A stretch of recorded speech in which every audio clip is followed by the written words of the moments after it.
Un an après le lancement du PAPEFPID, le projet d'appui à l'amélioration de la productivité des exploitations familiales rizicoles en Afrique de l'Ouest par la mise à échelle et la vulgarisation de pratiques innovantes durables, les fruits tiennent déjà la promesse des fleurs.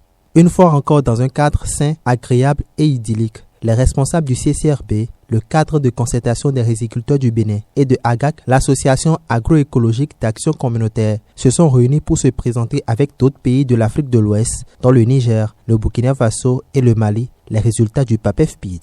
Depuis juillet 2020, ce projet qui a mis en œuvre le consortium CCRB et l'association agroécologique d'action communautaire AGAC, sous la coordination du CERCOP ROPA, a produit plusieurs résultats qu'il est bien utile de partager avec l'ensemble des acteurs afin de recueillir les appréciations de tous les participants et les parties prenantes. Mesdames et messieurs, nous sommes donc ici aujourd'hui pour échanger sur les résultats de cette intervention après 2 ans de mise en œuvre. Au regard de la qualité des personnes invitées à cet atelier, j'ai la ferme assurance que vos domaines d'expertise aussi riches et variés permettront de questionner les résultats qui seront présentés tout à l'heure afin de co-construire un dispositif d'intervention qui fera du CCRB et de AGAC des acteurs clés dans la promotion de l'agroécologie dans la riziculture au Bénin.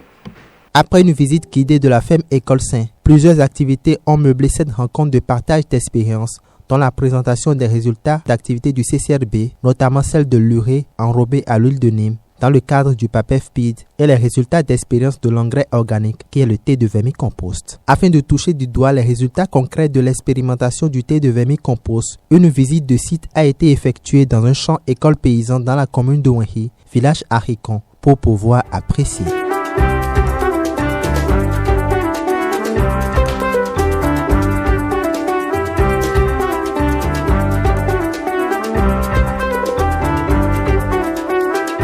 À la fin des travaux, les participants tous émus n'ont pas hésité à faire le point, apprécier et à formuler des recommandations pour la vulgarisation des pratiques innovantes durables promues par le projet. Depuis hier, nous avons suivi les présentations des différents acquis. Et quand vous voyez d'abord, il y a le Mali qui a fait un documentaire pour pouvoir présenter les acquis de les différentes technologies qu'ils ont pu mettre en œuvre. Également comment l'organisation paysanne fonctionne.